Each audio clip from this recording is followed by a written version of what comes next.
lot of the subjects from the spinal work, the breath work, this internal practice, and the strength work, which is my weakest part. So we are so much in the, let's do the push-up, but we forget this connective strength, which plays a big role in that. I would like people to have an education aspect of movement, because people have an idea of movement, but they portray it in one type of movements.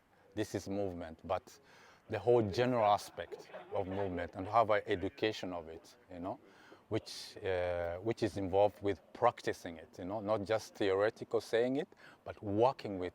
Practicing in this deep way it's like night and day. Compared to practicing, just like the skills or the accumulation of isolated movements, it's like completely different thing. Yeah, what I will try to bring into my practice every day and into my life, it's this way of doing things, doing within the doing. What we talked about in the retreat. Something that I would highlight definitely is Antonio's way of teaching. I think his teaching style is really diverse, and he's approaching things from many different angles, many different perspectives. You would both be correct because I landed on both. You can land on either, okay? He also helped us develop meaning for ourselves. The main takeaway from this retreat was how important connection and release is. Not just in movement, but also in relationships and in yourself, being able to better connect yourself to yourself and others and release certain things that are not helpful. Being able to let go, especially of emotions and thoughts. It really solidified my decision to be Antonio's student, and as an additional bonus I got to know very good people that I feel very connected to after a week. Always be a student, learn new moves, accept that I don't can move like I want, and yeah, that was great.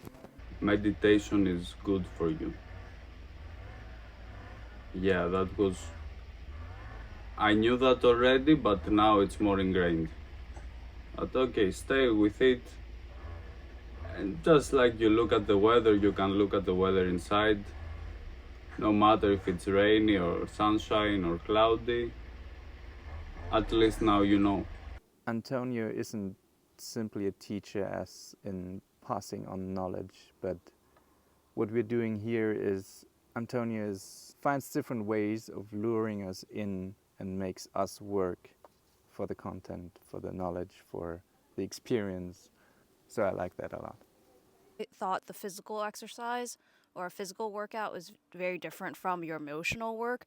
It's a lot of how I work out. I work out very distracted. I don't think about anything. It's just going to a fitness class. But I think here we learned about the connection between the mind and the emotions, and in doing the physical work, I can also do the emotional work. I asked a question about procrastinating the practice, which I do pretty often. Instead of getting right to it, I sit and just think about how challenging it will be, and then I finally eventually get to it. But realizing from one of the lectures that is part of the practice, is developing that ability as well, not just the physical movements.